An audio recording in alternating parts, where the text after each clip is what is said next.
Welcome to You're on the Blockchain in Miami. And it's a live show, and we're going to talk about live things on a live wire straight to your person. Welcome to You're on the Blockchain.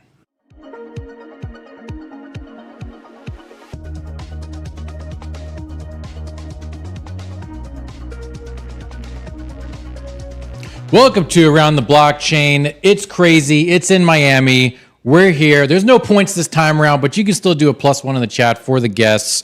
We're getting crazy here. We've got Rice TVX live in the studio next to me physically, and also next to me physically, Hotep Jesus, the one and only. We are here in Miami. Fellas, how's the conference been so far? Yo, didn't I run into you at the conference? Yes.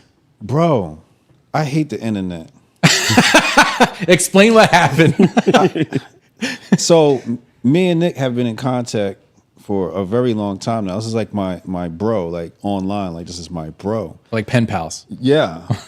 Pause, no homo. But this is like my bro. And now I'm like starting to recall that I'm like, wait.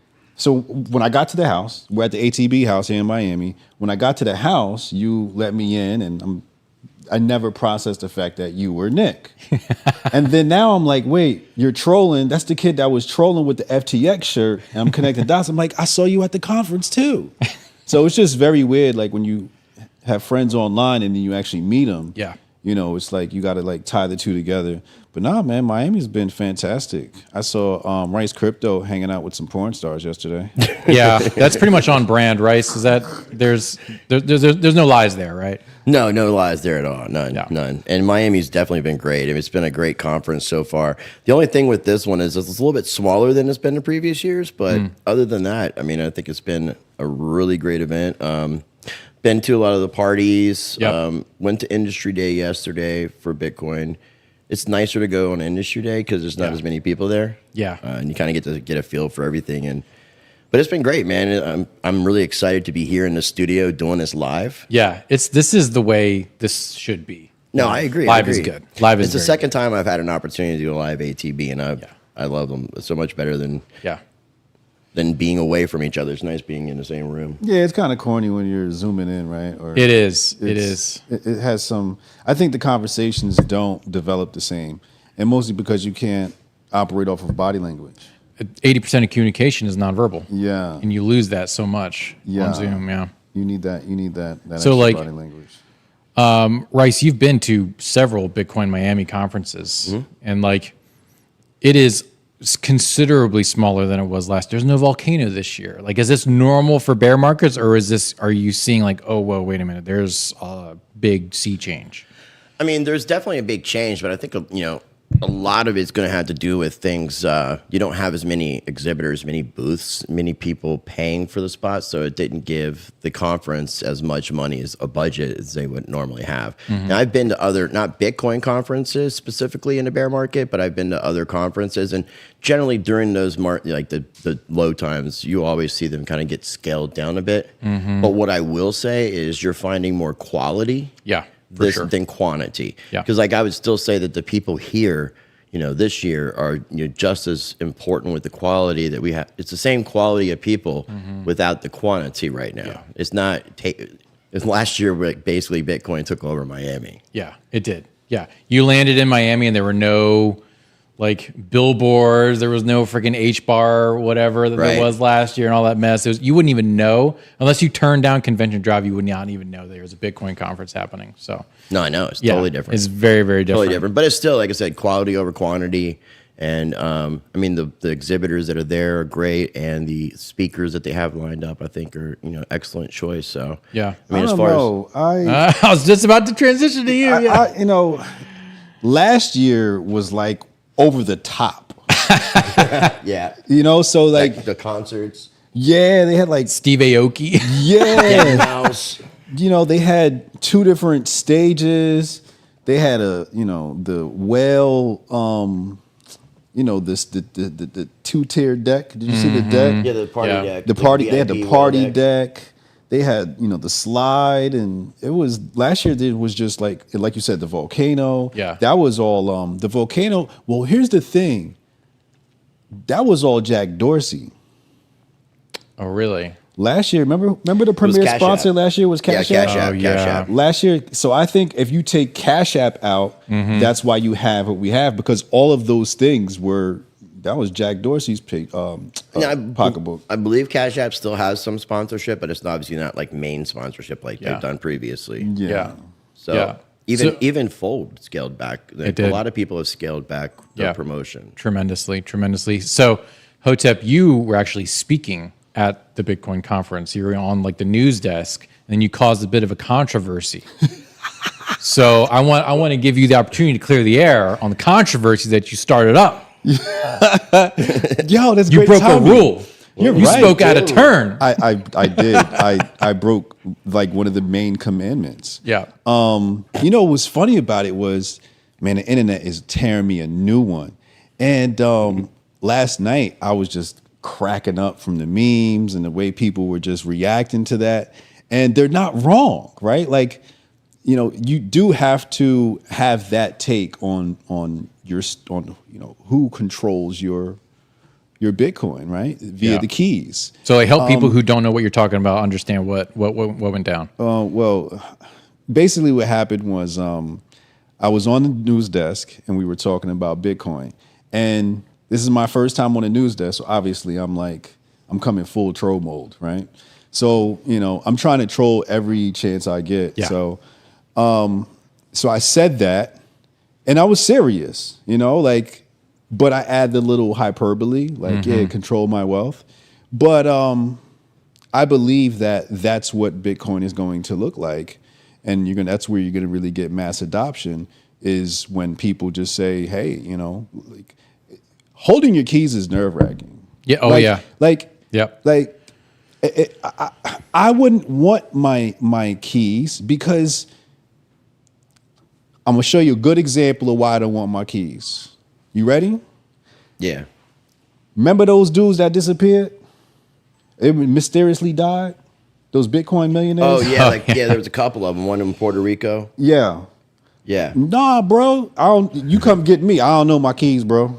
Well, I ain't got it. That's You know what I'm I've said saying? about Like, people moving to Mexico and El Salvador as well. It's like a honeypot.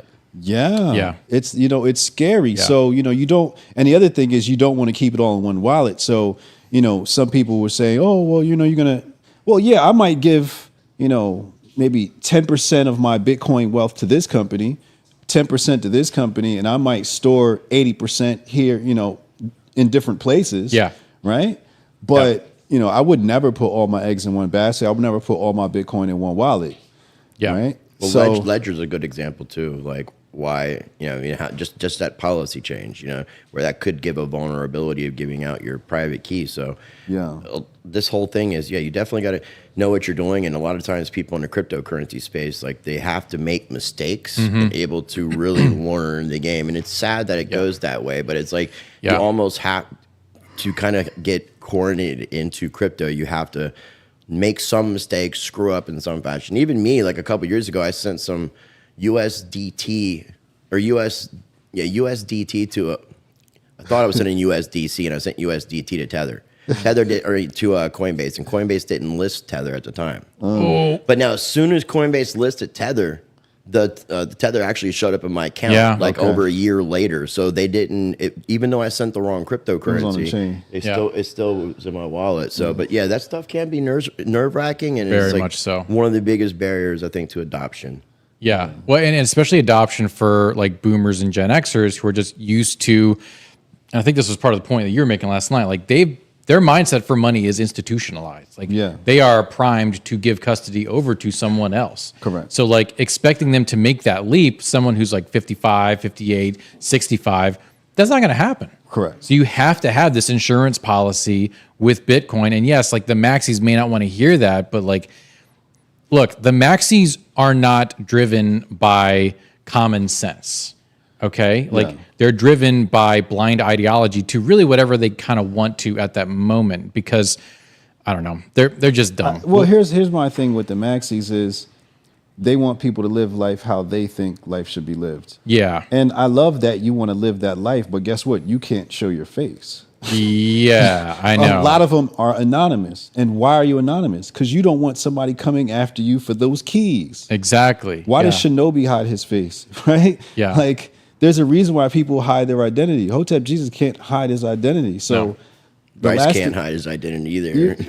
yeah. So, like, you need a certain level of security, based upon whatever your Bitcoin wealth is, right? Yeah. So, I don't keep a whole lot of Bitcoin, right? Like, I don't want that much Bitcoin because you become a target exactly after a certain point, right? So you'd have to transfer your wealth, right? So, when I think about, if I say, hey, look, I'm going to take 10% of my Bitcoin and, have these guys hold it, right? Well, I might take some of my other wealth and move it into real estate or move it into firearms and ammunition, which I think is the greatest investment on the planet is, firearms. So those are my two favorite investments, right? Like real estate and firearms.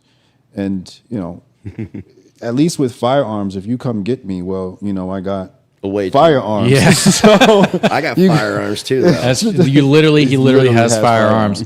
So that's a great, just talking about coming getting your Bitcoin or whatever, like, just so the audience knows, today, Robert Kennedy Jr., who is a candidate for the Democratic candidate for president, he's running against Joe Biden. He gave a speech today at the Bitcoin conference, and I caught bits and pieces of it. But last night I was at a soiree, and he kind of delivered most of the same message last night to this small audience. But overall, Robert Kennedy, and I like his words, even though some folks don't. He says, Bitcoin is an exercise of democracy. He's very not just pro Bitcoin, but he's pro cryptocurrency and he's anti CBDC. Now, Hotep, Bryce, I want to get your comment first, but Hotep, I know you did. You basically been talking about how CBDCs are like in the plan already. Like I want you to expound on that.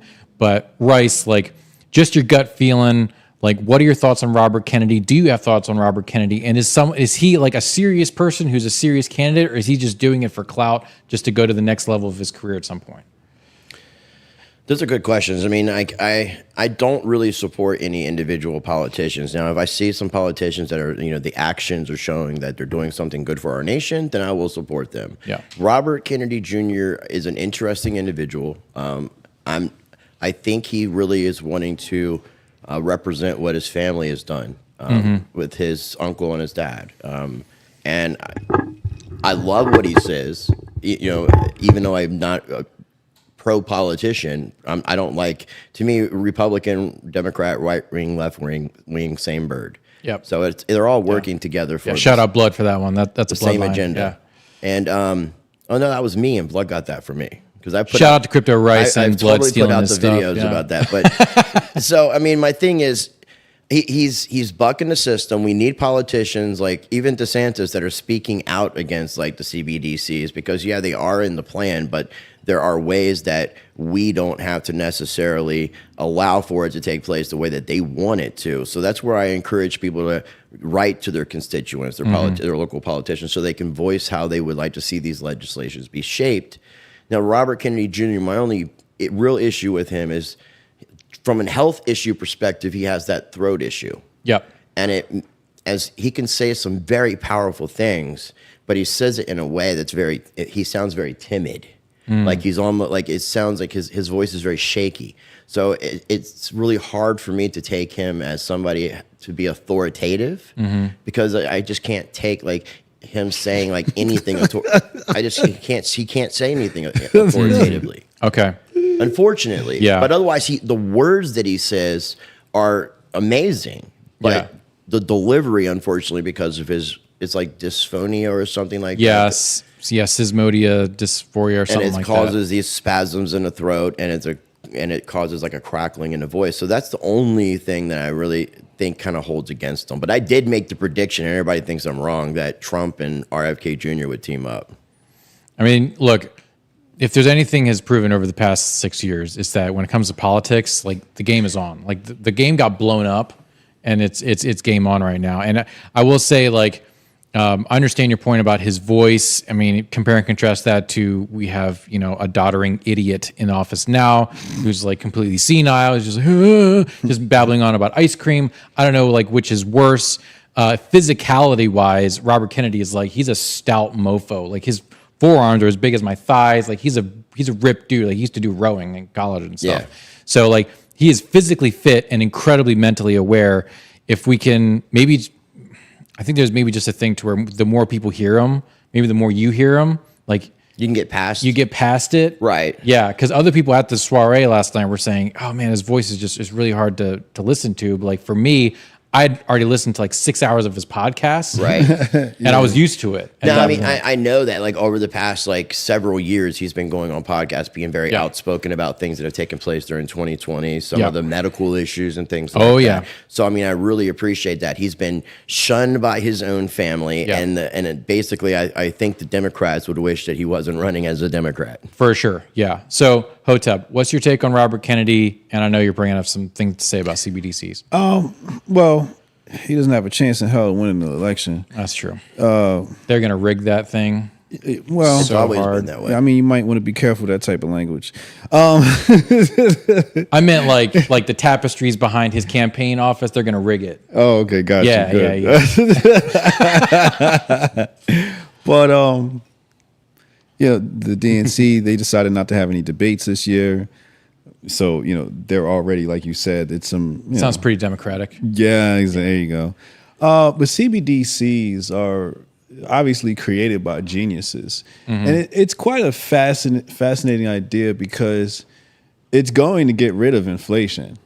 So, like, problem solved. Like, there's no such thing as inflation anymore. So it's going to be very interesting how that happens. But the sad part is, they're not going to have inflation because they'll just be deleting money, right? Mm-hmm. Just burning, and burning. And then they can mint whenever they want. But overall, it's going to give them much more control over the dollar. More, they're able to manipulate it more.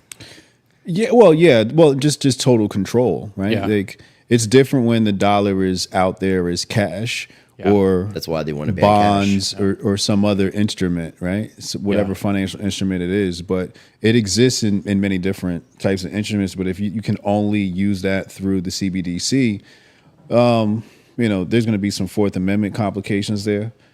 But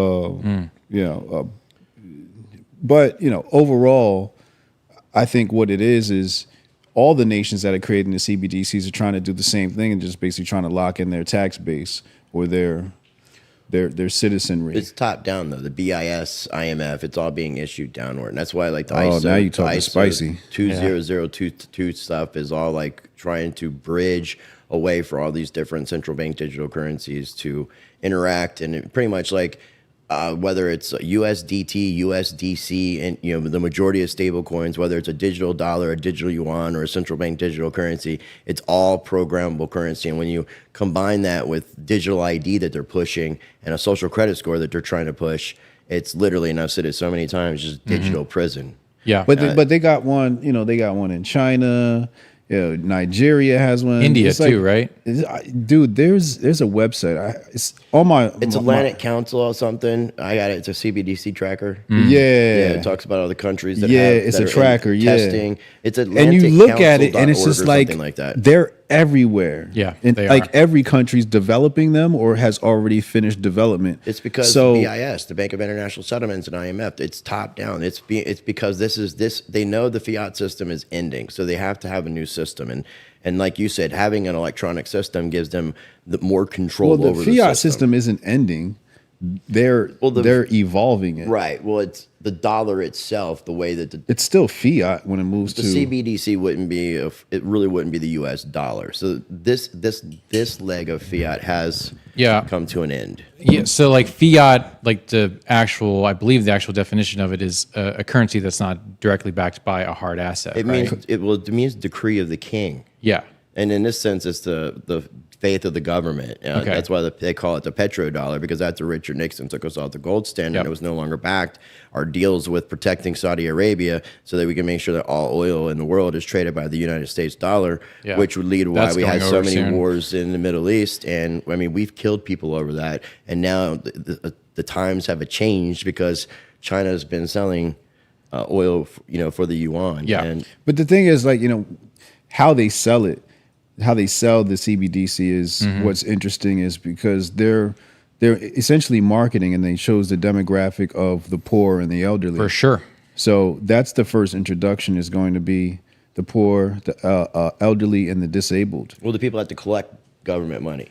That's the three groups. Right. That's it. Yeah. So but Medicaid. I think it's Nigeria where the citizens were rejecting it now, and even in China, a lot of the citizens are rejecting it. So what they were doing was incentivizing the citizens, like you would get discounts if you use the CBDC. So it's not, the people aren't accepting it. So Hotep, I think, and you might agree, I feel like there's going to be an event that takes place, and I can't say what that event would be specifically, that's really going to push people into the central bank digital currencies. It might be the complete collapse of our banking system. Oh, so you just want to put the whole tinfoil hat on?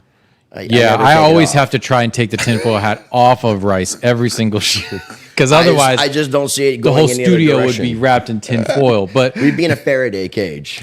So Hotep, do you think it's more likely? And we will get. I'm going to do a little bit of a potpourri at the end with some altcoins, just for the degenerates. It's Friday. It's Freaky Friday. We have to talk about altcoins. I do want to talk about a event or a slow slide into CBDC. But real quick, look. If you have not smashed the like button, if you have not subscribed to this channel, you are a Fed, but prove your allegiance to Around the Blockchain. Do those actions. Follow these men. These guys are thinkers. These guys are mover and shakers when it comes to crypto, when it comes to money mindset. I mean, Hotep is like the #1 grifter on the entire planet. Okay, this man always knows what's going down. So look, give us a follow. We really appreciate you guys. I can't even see the chat right now, but I know you're there. I can feel the love. Always feel the Around the Blockchain love. So I actually got to meet a couple mods over this weekend, Nice. Crypto Billy and a couple other mods, and that's just always fantastic. Is Crypto Billy down here? He was here. Yeah, he was here. Is he still here? I don't know where he is. I mean, I don't think Billy, hit me I don't up, think he homie. died, but yeah, he's still around. Hit me up, Crypto Billy. Yeah.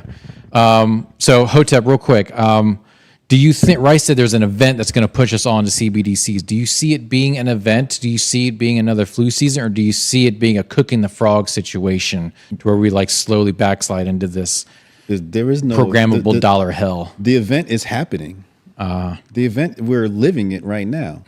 FTX, SVB, First Republic. Yeah, so Q3 of last year, the Fed just put out a report that there were 277 banks that were insolvent. Yeah. We've only seen like a handful of banks go down this year, and that handful has superseded the amount of banks in 2008. Who has been the enemy of the communists for the longest? Well, the communists, they hate who? The bourgeoisie or the middle class. And the middle class is the most likely to become competition for said billionaire, because that who becomes billionaires, the middle class, because they have some expendable income. So it's all about destroying competition. It always has been.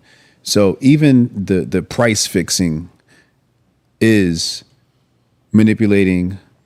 It's just like, for example, if you set the interest rate, where's the competition? Yeah. That's socialism. Yes. That's not capitalism. There That's used to be only socialism. there was It's one price bank setting. in Russia between 1930 and 1990s. There was only one bank in Russia. Yeah. So they're setting prices. So who that hurts is the little guy, because the little guy was going to compete with you in other areas, right? So for example, they'll say, listen, your guy down the street, he only has 2% reserves. We have 50%. And because we have more reserves in our bank, we can give you a better interest rate, right?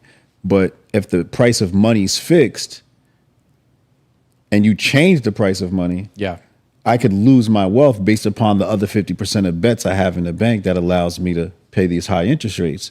So they fixed the game, and it kills small banks. And we saw that happen with SVB, right? First Republic too. In First Republic, what did they say? They said they followed the guidelines. They bought long-term treasury bonds, And the interest rates got raised. And then the Feds raised interest rates. They knew what they were doing. And increased the price of money. And they watched their gains die. Then they tried to offload those losses onto somebody else and retable everything, but that shocked their investors. Right? It created that ripple effect where everybody started pulling their money out. A building sevened It's SVB. The whole cracking of the system. I mean, obviously, it's like when a rock hits your windshield and you're driving on the highway. It starts out with this little crack, and then it just starts to spread. And ultimately, I really feel like I call it problem, reaction, solution, consolidation, because that's what this is. It's that all the local and regional banks are going to go away, and then you'll have what they call your too big to fail, but it's too big to not allow to fail. JP Morgan and Chase is going to... Right, JP Morgan is probably one of the biggest shareholders of the Federal Reserve. Well, they have the list. No. JP Morgan hosted the meeting for the creation of the Federal Reserve. That's what I'm saying. Yeah, He is the man JP Morgan. The man He JP. is the Fed. Right, I know. Right? Yes, So that's why a lot of people talk about Jamie Dimon being the boss of the Fed, and that Jerome Powell answers to Jamie Dimon. I mean, if you write the playbook for the monetary policy, you got to go back to the guy that wrote the playbook. Yeah. And that's the JP Morgans. They wrote the... Yeah, there are 5 banks, I think, in the United States that are listed as globally systemically important banks. So it's Bank of America, it's Chase, it's what's the other one? Well, JP Morgan's Chase. Yeah, I was just there's a couple others. Those are the ones that are going to survive. Right.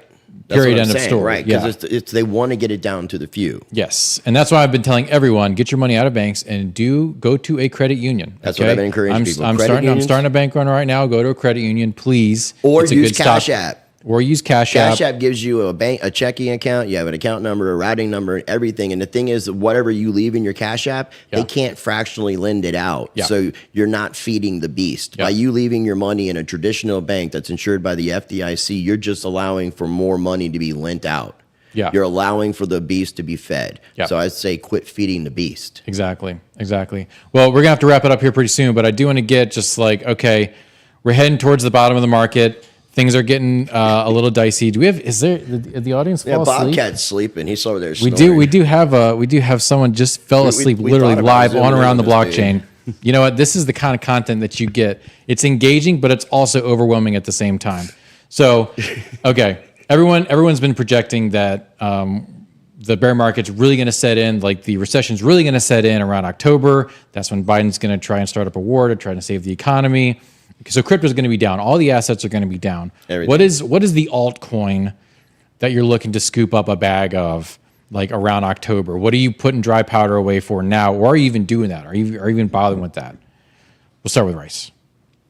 Yeah, I mean, I'm putting dry powder back, and I mean, I really can't say right now specifically because there's so much that changes and advances in the space. Yeah. But I mean, I would be playing this with more safer bets. As far as I don't like to speculate on these speculative projects. Got it. So the coins that I invest in are actually doing like real world use case stuff, and I'm still a big proponent of your old coins like Litecoin. Still a big proponent of stuff like Chainlink. I mean, there is a use case for some of these centralized coins, and I do think there's a time and a place for centralization. Yeah. Really, just when it comes down to it, I mean, I know we want to talk about altcoins, but if we're looking at everything going down, when everything goes down and it goes back up, Bitcoin is the one that always is the one to make the first moves. Yeah. So if things got that bad, I would just be stacking my sats. Stacking sats. Okay, so his altcoin is Bitcoin. Although I have been hearing a lot about Chainlink in the past. I feel like Chainlink's going to be a sleeper. Like people. Well, I mean, as an Oracle-based project, they're partnered with pretty much every single cryptocurrency project, and we need to see collaboration in the space and projects working together for the betterment of our interoperability and everything to that effect. Gotcha. Hotep, what's on your radar? Is Ethereum still considered an altcoin? Mm-hmm. Technically, yeah, but it's so ubiquitous that it's so boring. It's like, oh, ETH, yeah. Wow, what a safe move. Right, exactly. But I like ETH, man. I like ETH. I guess that's still, to me, it's not an altcoin though, because it's ETH, Yeah. But I'm sponsored by Syscoin. I like their projects. Yeah. I buy Syscoin. I accumulate some of those. But me, the type of guy is I am.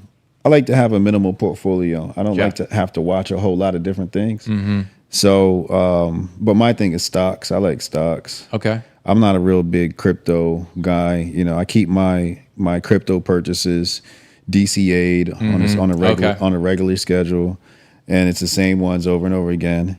And I don't think about it, right? Because I come from TradFi, so what we're all fighting is inflation, right? Yeah, the losing the value of the dollar. So you have to put your dollar to work. Yeah. So I spoke to this one guy, and this is what I thought, but he said 90% of your capital should be working, and I thought that was profound. You probably keep a little bit liquid, bills for a year or something like that. But so I always just try to keep my money working. But I like stocks. My stock portfolio is looking good. That's good. That's good. And it's going to look even better towards the end of this year once you're able to get on a discount. And then you also DCA into 556 and 9 mil. Well, oh yeah. 556 and 223. Oh, 223. Okay. Yeah. All right. Nice. Yeah. What the hell are we talking about? 556 and 223. Ammunition, my guy. Oh, okay. Ammunition, my cool. guy. Yeah. All right. I think that's all for Around the Blockchain. I appreciate all y'all coming out here. Again, hit that like button, hit the subscribe button, follow Hotep, follow Rice. You can even follow me if you want to simp for me. I am the Nictator, Nick DeMundi on Twitter. The Nictator. So appreciate y'all. Remember, we're all just spiritual beings having a human experience. And I love what Hotep had to say. Make sure most of your capital is working for you all the time, because the government is stealing from you stealthily through inflation. Peace.